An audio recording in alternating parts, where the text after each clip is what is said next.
পাঠশালাত কংগ্ৰেছৰ মাণ্ডলিক বিষয়ববীয়াৰ সভা পাঠশালাৰ চিনাকি বিবাহ ভৱনত অনুষ্ঠিত কৰা সভাত উপস্থিত 5 গৰাকীকৈ সাংসদ কেইবাগৰাকী বিধায়ককে ধৰি শীৰ্ষ নেতা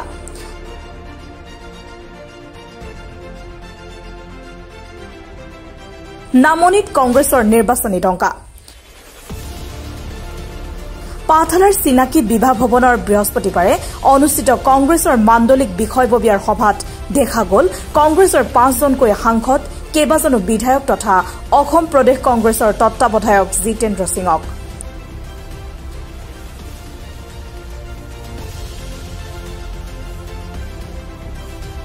আজি যেন পাঠশালা পৰিণত হল কংগ্ৰেছৰ মহামিলন ক্ষেত্ৰলৈ 6খন জিলাৰ প্ৰতিনিধিসকল উপস্থিত থকা সভাখনত কংগ্ৰেছ দলৰ সাংগঠনিক দিশৰ ওপৰত পৰ্যালোচনা কৰা হয় সাংবাদিকৰ সৈতে হোৱা বাৰ্তালাপত অসম প্ৰদেশ কংগ্ৰেছৰ সভাপতি তথা সাংসদ ৰিপুন বৰাই অসমত এইবাৰ কংগ্ৰেছৰ চৰকাৰ নিশ্চিত বুলি দাবী কৰে আনহাতে চেয়াৰমান আলীৰ ওপৰত সোধা প্ৰশ্নৰ উত্তৰত বৰাই কয় যে ইতিমধ্যে দলে তেওঁৰ ওপৰত ব্যৱস্থা গ্ৰহণ কৰিছে উল্লেখযোগ্য যে জিতেন্দ্ৰ সিঙে চেয়াৰমান আলীক বিজেপিৰ এজেণ্ট আখ্যা দিয়াৰ পিছতো সভাত উপস্থিত দেখা গ'ল চেয়াৰমান আলীক আনহাতে কংগ্ৰেছী বিধায়ক দেৱব্ৰত শইকীয়া ৰেকিবুদ্দিন আহমেদ আদিৰ দৰে নেতাই বিজেপিক তীব্ৰ সমালোচনা কৰাৰ লগতে চেয়াৰমান আলী প্ৰসংগতো প্ৰতিক্ৰিয়া প্ৰকাশ কৰে চেয়াৰমান আলীক মিয়া মিউজিয়াম সন্দৰ্ভত সাংবাদিকে কৰা প্ৰশ্নত তেওঁ সাংবাদিকক এৰাই চলে इतने प्रदेशों में मैंने काम किया है लेकिन पहली बार देखा है असम के अंदर जहां जनता ने चुनाव से पहले ही मन बना रखा है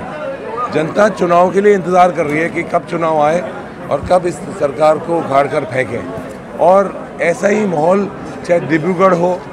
चाहे जोरहाट हो चाहे नौगांवा हो चाहे गुवाहाटी हो यहाँ का भी इस तरह का माहौल है बना हुआ और मैं तो ये कहना चाहूँगा कांग्रेस पार्टी के अंदर एक नए जोश के साथ काम करने का एक मन है बहुत सारी युवाएं जुड़ रही हैं महिलाएं जुड़ रही हैं और इस 4.5 साल का जो दुशासन रहा है जो सरकार का जो परफॉर्मेंस रहा है वो देखकर एक बहुत अच्छा माहौल कांग्रेस की तरफ बन रहा है और आप देख रहे हैं कि चुनाव में सिर्फ अब 4 महीने बाकी हैं और अब मंत्री ले लेके घूम रहे हैं कि यहाँ स्कूल बनाएंगे यहाँ बनाएंगे ब्रिज बनाएंगे यहाँ हम पत्थर लगाएंगे और 4.5 साल तक जनता का किसी ने ख्याल नहीं रखा है मिशन क्या होगा करते हैं कि कांग्रेस सरकार आएंगे क्या आप कितना उम्मीद करते हैं कि कांग्रेस सरकार आने वाली 1000% कांग्रेस की सरकार बनेगी जनता का मन है कांग्रेस के ऊपर विश्वास है 15 साल तरुण गोगोई जी की सरकार रही थी उनने जो कल्याणकारी कार्य करे हैं उसके ऊपर विश्वास है जो ये पूरी कंट्रोवर्सी को ख़त्म मतलब जो बात चल रही है उसको ख़त्म कर देगा देखिए आसाम के अंदर 36 बिरादरियों का योगदान है बहुत सारे लोग कहाँ से आए हैं कोई कहाँ से आया है कोई कहाँ से आया कोई 200 साल पहले आए कोई 100 साल पहले आए कोई 5 साल पहले आए कोई 1 दिन पहले आया है और अलग अलग कल्चर भी है मैं तो मेरे वैसे संगठन के लोगों से भी बात नहीं हुई है लेकिन पर्सनली ये है जितेंद्र सिंह की personal opinion it is not opinion of general secretary of the AICC this is Jitendra Singh जो कह रहा है जिस तरह से हमारे पास दिल्ली के अंदर बम्बई के अंदर ऐसे बहुत सारे स्थान बने हैं जहाँ सभी धर्मों के बारे में जहाँ सभी जातियों के बारे में जहाँ अलग अलग कल्चरों के बारे में चाहे वो हमारा कल्चर हो दूसरे देशों का भी कल्चर हो उन सबों को एक बना के इस तरह का एक स्थान बनना चाहिए ये मेरा मानना है सर आपको क्या लगता है कांग्रेस का काफी लोग अभी भी बीजेपी जा रहा है सर कोई नहीं जाएगा कोई नहीं जा रहा कोई नहीं जा रहा है ठीक है थैंक यू मिनिस्टरों ने उनके सपोर्ट में अभी बयान किया है अर्नब गोस्वामी के बारे में क्या कहना चाहते हैं सारे बीजेपी नेताओं ने उनके सपोर्ट में बात किया है मुद्दा क्या है इसका तो देखो सीधा साधा जवाब यही निकलता है सारे बीजेपी होम मिनिस्टर से लेकर और नीचे छोटा सा मंत्री वो भी लगा हुआ है अर्नब गोस्वामी जिंदाबाद अर्नब गोस्वामी जिंदाबाद इसका मतलब इसका कारण ये है कि भारतीय जनता पार्टी का स्पोक्सपर्सन है अर्नब गोस्वामी आपने कभी सुना है क्या पूरा भारत सरकार अर्नब गोस्वामी का एक केस हुआ और वो केस के अंदर सुसाइड नोट महिलाओं ने दिया है उस पूरा परिवार पीड़ित है लेकिन पूरी सरकार लगी हुई है तो ये अर्नब गोस्वामी भारतीय जनता पार्टी का चीफ स्पोक्स पर्सन का काम कर रहा है और जिस तरह से जैसे भरा है वैसा मतलब जैसे करा है वैसे ही उसको भरना पड़ेगा। सर एक मिनट सर, बोरी चर्चा चल रहा है अभी मियाँ म्यूजियम, अब क्या बोलेगा? अभी तो शर्मा अली भी इधर में है। आपने सर आपने बोला है बीजेपी का ऐसे कौन शर्मा अली बोलने का भी जो मियाँ म्यूजियम के जिसने कंट्रोवर्सी किया। नहीं देखिए ऐसी कोई कंट्रोवर्सी नहीं है। मेरा माननीय विधायक से इस विषय में पूरी लंबी चौड़ी बात हो चुकी है। नौगांव में कोई कंट्रोवर्सी की बात नहीं है। क्या होता है कि हमारे बहुत सारे विधायक बहुत एक तरह से भोले भाले होते हैं, उनको टेढ़ा मेढ़ा सवाल पूछ लेते हैं तो वो आपके कभी कभार आपके मतलब आपका मतलब नहीं है कि सारे आप, एक आधा जो स्पॉन्सर्ड व्यक्ति होता है भारतीय जनता पार्टी का वो इस तरह का सवाल पूछ लेता है और वो उस सवाल में फंस जाते हैं। ऐसे ही हमारे एक और माननीय विधायक कुछ दिन पहले फंसे थे। मैंने उनसे पूछा, उन्होंने कहा कि पत्रकार ने ये पूछ लिया, तो मैंने कहा थोड़ा सा दिमाग इस्तेमाल करना चाहिए था, तुम्हें सही जवाब देना चाहिए था, लेकिन वो ट्रैप के अंदर फंस जाते हैं। तो इस तरह का कोई मैं बता रहा हूँ एक तरह का कोई कंट्रोवर्सी नहीं है। अपनी कोई बात है उसने अपनी बात रखी है, लेकिन कोई कंट्रोवर्सी इस तरह की नहीं है। लहर उठिছে আপুনি ভাবিব নোৱাৰাকে কংগ্ৰেছৰ ঢৌ আহিছে আৰু সাংঘাতিক ঢৌ আহিব। এতিয়া এই ঢৌৰ প্ৰভাৱ পৰাৰ পিছত যিখিনি মানুহ দুধুৰ মুধুৰ হৈ আছে আৰু যিখিনি মানুহে ভয়ত আছে আৰু যিখিনি মানুহে কিবা এটা পাম বুলি আশা কৰি আছে সেই মানুহবিলাকৰ যেতিয়া একো নাপাব আৰু সেইবিলাক মানুহ আহি যোগ দিব, গতিকে প্ৰচণ্ড ঢৌ কংগ্ৰেছৰ সপক্ষে উজনিৰ পৰা নামনিলৈকে বৈছে। বিজেপি যে ছাৰ 100 মিছন কৈ আছে, 100 মিছন আৰু আপোনালোকৰ যিটো মিছন হ'ল কি দেখা পালে আপোনালোকে? প্ৰথম কথা বিজেপিটো হৈছে আপোনালোকে সকলোৱে জানে, তেওঁলোকে আনকো সপোন দেখুৱায় আৰু নিজেও সপোন দেখে। মুংগেৰীলালৰ সপোন আপোনালোকে জানে, মুংগেৰীলালৰ সপোনৰ দৰে বিজেপিয়ে সপোন দেখি আছে 100+। আমাকতো বাকীবিলাককতো দেখুৱাই 15 কোটি টকা 15 লাখ টকাৰ পৰা ধৰি সকলো সপোন। গতিকে বিজেপিৰ সেইটো মুংগেৰীলালৰ সপোন 100+ সিট বিজেপিৰ মুংগেৰীলালৰ সপোনৰ বাহিৰে আন একো নহয়। কিন্তু আমাৰ কংগ্ৰেছে আমি একক সংখ্যাগৰিষ্ঠতা আমি লাভ। হিমন্ত বিশ্ব শৰ্মাই কৈছে যে কংগ্ৰেছ এতিয়া 5 বছৰ পিছত আছে বুলি কৈছে, কংগ্ৰেছ 5 বছৰ পিছত আছে বুলি কৈছে। সেইটো হিমন্ত বিশ্ব শৰ্মাৰ মই সব কথাৰ উত্তৰ নিদিওঁ, কাৰণ তেওঁ চালে বেৰে কোবাই কথা কৈ থাকে। গতিকে তেওঁ আৰু অলপ ৱেইট কৰক, মানে শাস্ত্ৰ পঢ়ক যে বয়স হ'লে আপুনি বুদ্ধি হ'ব ভাল। আমাৰ এটা কথা আছে, বয়স হ'লে আপুনি বুদ্ধি হ'ব ভাল। গতিকে তেওঁ সেই ফাঁকি কথা মনত পেলাই তেওঁ যি কথা কৈ ফুৰিছে সব কথাৰ তেওঁ আমি উত্তৰ দিব নোখোজোঁ। আপোনাৰ অভিয়াপ দিছে যিটো গাড়ী ৰাখে সেই ক্ষেত্ৰত আপোনাৰ মানসিকভাৱে কি? মই খুব ভাল পাইছোঁ, কাৰণ সেই কথাটোৱে মোৰ নিজৰ ভাইটিয়ে যেতিয়া নিজৰ ককায়েকক গাড়ী এক্সিডেণ্ট হ'বলৈ অভিশাপ দিছে, তেওঁ তেতিয়াহ'লে অসমৰ ৰাইজলৈ কি দৃষ্টান্ত দিলে। তেওঁ শিক্ষামন্ত্ৰী হিচাপে ছাত্ৰসকলৰ আদৰ্শৰ আইকন হ'ব লাগে, আদৰ্শৰ প্ৰতীক হ'ব লাগে, সকলোৰে আদৰ্শৰ প্ৰতীক হ'ব লাগে। আৰু মোক মহিলাই অভিশাপ নিদিয়ে নহয়, মোক আশীৰ্বাদ দিব। কিয় আশীৰ্বাদ দিব? কাৰণ তেওঁলোকে দিছে 830 টকা অৰুণোদয়, দিয়া নাই দিম বুলি কৈছে। কিন্তু আমি কংগ্ৰেছে কৈছোঁ আমি চৰকাৰ কৰিলে 7500 টকাকৈ দিম ন্যায় আঁচনি। গতিকে 830 টকা পোৱা গৰাকী মহিলাই যেতিয়া 7500 টকা পাব, মোক অভিশাপ কিয় দিব? মোক আশীৰ্বাদহে দিব। অৰ্ণৱ গোস্বামীৰ সন্দৰ্ভত কি কয়? বিজেপি একদম উঠি পৰি লাগিছে। অৰ্ণৱ গোস্বামীৰ ওপৰত আমাৰ ক'বলৈ একো নাই, কাৰণ আইন আছে দেশত। আমাৰ কথা হ'ল আইনৰ ঊৰ্ধত কোনোৱেই নহয়। যিমান ডাঙৰ বেৰিষ্টাৰ হওক, যিমান ডাঙৰ মন্ত্ৰী হওক, যিমান ডাঙৰ আপোনাৰ সাংবাদিক হওক, যিয়েই নহওক, যিমান ডাঙৰ পুঁজিপতি হওক, আইনৰ ঊৰ্ধত কোনো নহয়। সাংবাদিকক প্ৰহাৰ কৰি আছে, অসমত খেদি সাংবাদিকক প্ৰহাৰ কৰি আছে, কিন্তু তেওঁলোকে সেইটোত ৰিপাৰেশ্যন নকৰে। মুম্বাইত এগৰাকী সাংবাদিকক এৰেষ্ট কৰা সেইটো আপোনালোকে দেখিছে। এইটো বিজেপিৰ চৰিত্ৰ।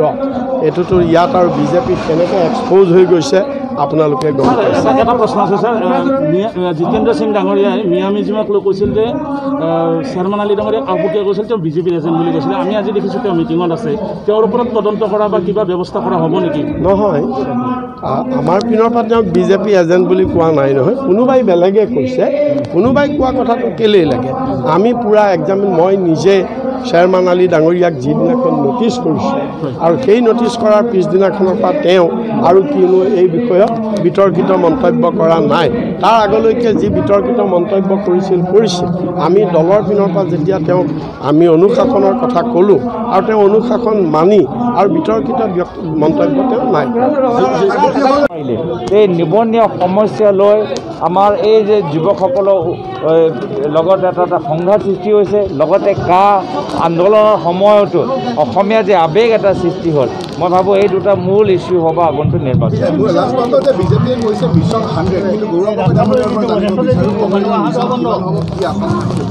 চাওক, সেইটো হিমন্ত বিশ্ব শৰ্মা ডাঙৰীয়া বিভিন্ন সময়ত একথা কয়, কিন্তু তেওঁলোকে নিজে কেতিয়াবা স্পষ্ট নহয় কি তেওঁ বিজেপিত থাকি কিটা কৈছে নে ক'ৰবাত তেওঁলোকে বিজেপি ওলাই আহি বেলেগ এটা চিন্তা কৰিছে। তো তেওঁলোকৰ মনটো আমি যিমান গম পাইছোঁ দুদূৰ মধুৰ হৈ আছে। সেইকাৰণে আমাৰ কথা স্পষ্ট, কংগ্ৰেছৰ মহাজোঁটৰ আমাৰ চৰকাৰ হ'ব, মহাজোঁটে 100টা চিট পাবই। চাওক, যেতিয়া নিজৰ কামখিনি দেখাবলৈ একো নাই, 5 বছৰ তেওঁলোকে এটা সুবিধা ৰাইজে সুযোগ দিলে কাম কৰিবলৈ। বক্তৃতাৰ কাৰণে 5 বছৰ কাৰণে ৰাইজে তেওঁক আশীৰ্বাদ দিয়া নাই, কিন্তু যে 4 বছৰ হৈ থাকিলে সেইকাৰণে আজি তেওঁ কামটো দেখুওৱা নহয়। তেওঁলোকৰ পুৰণা ৰেকৰ্ডৰ দৰে আগৰখিনি কথা যে ইলেকশ্যন সময়ত কৈ থাকে অসমৰ মানুহে গম পাই গৈছে কি তেওঁলোকৰ যে নন পাৰফৰ্মেঞ্চৰ কাৰণে আজি তেওঁলোকে এই ধৰণৰ কথাখিনি কৈ আছে। অসমৰ ভিতৰত মানুহে বিচাৰে চাকৰি, অসমৰ ভিতৰত মানুহে বিচাৰে শান্তি সম্প্ৰীতি, অসমৰ ভিতৰত এই নাগপুৰীয়া আমি ৰাজনৈতিক সংস্কৃতি নিবিচাৰোঁ। তেওঁ যিমান মই খবৰ পাইছোঁ দিনে দিনে তেওঁ আগতকৈ আৰু ভাললৈ গৈ আছে। হ'ব, থেংক ইউ।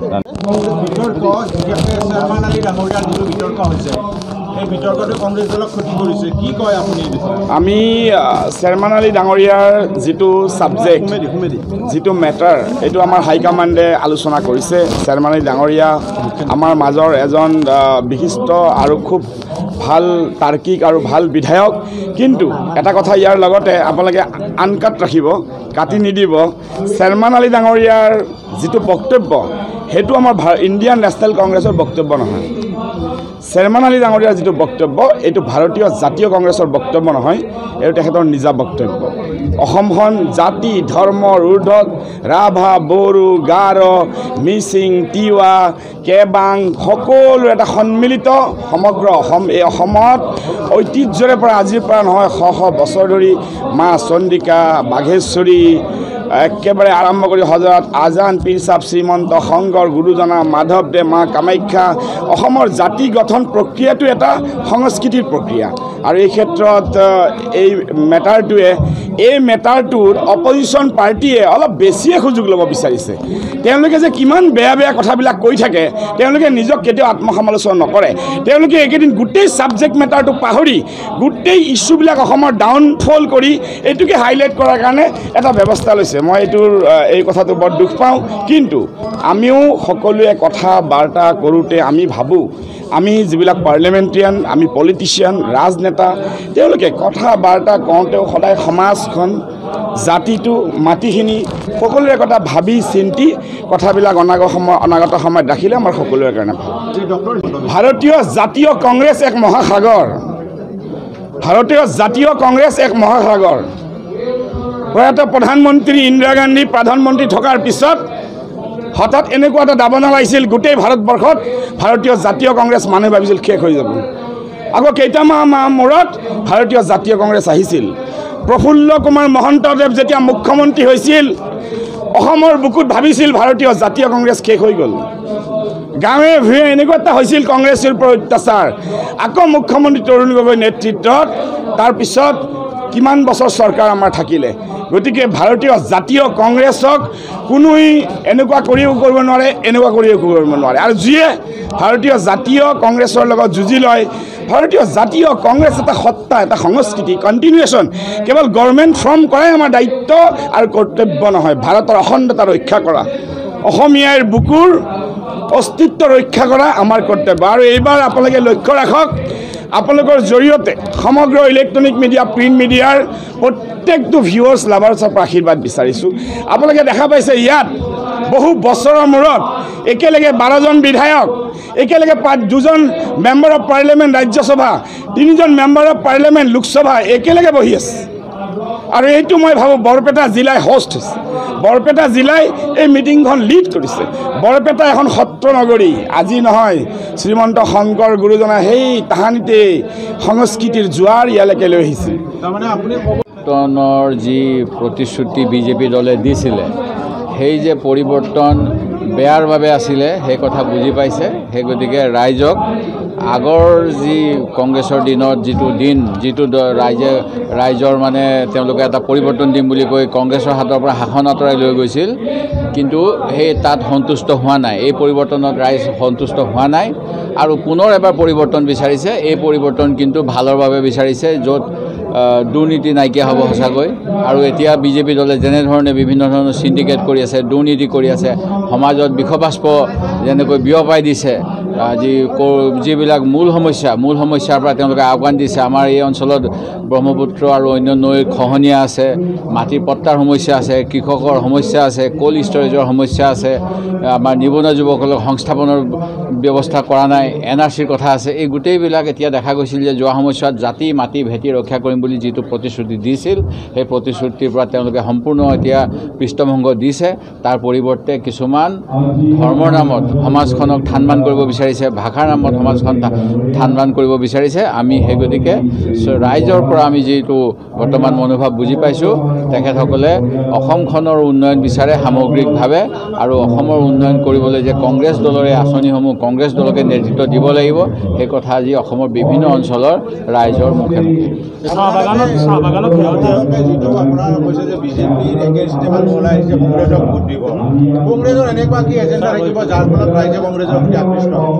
চাওক যিখিনি কংগ্ৰেছে নতুনকৈ আমাৰ ইতিমধ্যে প্ৰদেশ কংগ্ৰেছৰ সভাপতি ডাঙৰীয়াই কিছুমান কমিটি বনাই দিছে এই কমিটিৰ যোগেদি আমি আগন্তুক সময়ত আমি কি কাম কৰিব বিচাৰিম সেই কথাখিনি আমাৰ অগ্ৰাধিকাৰ পাব আৰু এই ক্ষেত্ৰত কংগ্ৰেছে নিজৰ অফিচত বহি কোনো মেনিফেষ্টো নবনায় তৃণমূল পৰ্যায়ত ৰাইজৰ লগত মত বিনিময় কৰিব বিভিন্ন অঞ্চলত কংগ্ৰেছ নেতাসকলে ভ্ৰমণ কৰিব আৰু ৰাইজে বিচৰা ধৰণে